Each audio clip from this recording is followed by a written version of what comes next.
కలికి కొత్త record create చేసింది గాయ్స్. ఇది మాత్రం మామూలు కాదు. మీరు వింటే మాత్రం షాక్ అసలు. మనకు తెలుసు కలికి జపాన్లో రిలీజ్ అయింది.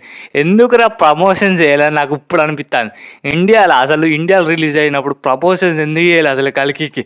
ఏంటి ఇప్పుడు ఇండియా గురించి మాట్లాడుతున్నా అంటే చెప్తాగండి. మీరు నిన్న తర్వాత మీరు షాక్ అవుతారు అసలు.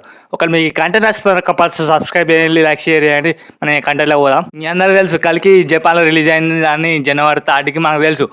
ఆడ ఫస్ట్ డే ఎంత టికెట్స్ సేల్ అయినాయి అంటే షాక్ అసలు. ఇంతవరకు ఏ సినిమాకి ఇంతవరకు కాలే, కానీ కలికి అయింది. ఇది విన్న తర్వాత అసలు అనుకుంటున్నా ఎంత అంటే 3700 టికెట్స్ సేల్స్ అయినాయి ఫస్ట్ డే. ఇది మాత్రం మామూలు కాదు. సలార్ రికార్డ్ని ఎగిరేసింది, పఠాన్ రికార్డ్ని ఇంకా ఒట్టి పడేసింది కలికి మాత్రం. ఇది విన్న తర్వాత అసలు జపాన్లో ప్రమోషన్ చేసినప్పుడు, ఇండియా రిలీజ్ అయినప్పుడు అసలు కలికి మేకర్స్ ఎందుకు ప్రమోషన్ చేయలేదు అసలు? 200 crores వచ్చినాయి, లేకపోతే 1500 crores 1600 crores వచ్చేటి ఒకళ్ళు ప్రమోషన్ చేసి ఉంటారు సార్. ఇంకా ఈడ మీరు 2 కేటగిరీలు అర్థం చేసుకోవాలి. అంటే before Covid, after Covid. Before Covid వాళ్ళు ఫస్ట్ ప్లేస్లో ఉన్నారు, ఆఫ్టర్ కోవిడ్ ఫస్ట్ ప్లేస్లో ఉన్నారని తెలుసుకుందాం మనం టాప్ 5లా.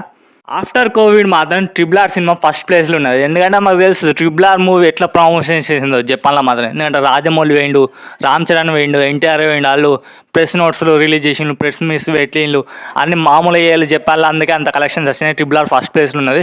టికెట్ సేల్స్ ఎంత అయినాయి అంటే ఫస్ట్ డే 8200 టికెట్స్ సేల్స్ అయినాయి జపాన్లో మాత్రం. అంటే ఆఫ్టర్ కోవిడ్, కరోనా తర్వాత మూవీ ఇది ఫస్ట్. RRR ఫస్ట్ ప్లేస్ ఉన్నది. బిఫోర్ కోవిడ్ అంటే కరోనా రాకముందు చూద్దాం ఫస్ట్ ప్లేస్లో వాళ్ళు ఉన్నలో.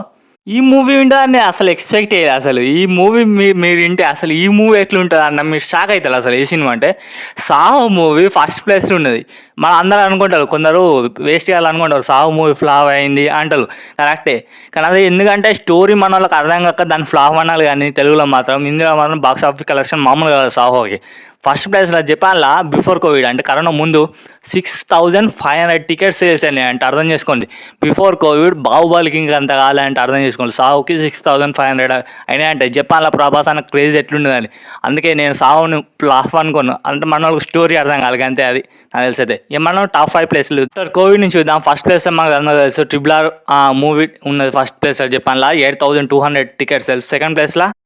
సెకండ్ ప్లేస్లో పఠాన్ మూవీ ఉన్నది. 2200 టికెట్స్ సేల్స్ అయినాయి ఫస్ట్ డే, అంటే పఠాన్కి జపాన్ రిలీజ్లా. ఇక థర్డ్ ప్లేస్లో మాత్రం మన డైనోసార్ ప్రభాస్ అని ఉన్నాడు. Salaar cinema third place. ఇది మాత్రం మామూలు కాదు. ఇది మన ఫోర్త్ ప్లేస్. ఒక నిమిషం. ఓకే ఫోర్త్ ప్లేసే సలార్ సినిమా. 2.20 టికెట్స్ సేల్స్ అయినాయి ఫస్ట్ జపాన్ రిలీజ్లా. మన ఫిఫ్త్ ప్లేస్లో మాత్రం జవాన్ సినిమా ఉన్నది. 1.96 టికెట్స్ సేల్స్ అయినాయి. అంటే 1900 వేసుకోండి మీ టికెట్స్. జవాన్ సినిమా ఫిఫ్త్, అంటే ఫస్ట్ డే జపాన్ రిలీజ్లా ఫిఫ్త్ ప్లేస్లో ఉన్నది. ఇది overall 5 top 5 places in Japan movie releases in India. మరి మీకు ఎట్లా అనిపించింది అసలు ఈ కంటెంట్? ఒకవేళ మీకు ఈ కంటెంట్ వస్తుందని కంపల్సరీ సబ్స్క్రైబ్ చేయండి. మన నెక్స్ట్ వీడియోతో కలుసుకుందాం. Bye bye, see you guys later. మంచిగా ఉన్నారనుకుంటా అందరు. Bye bye.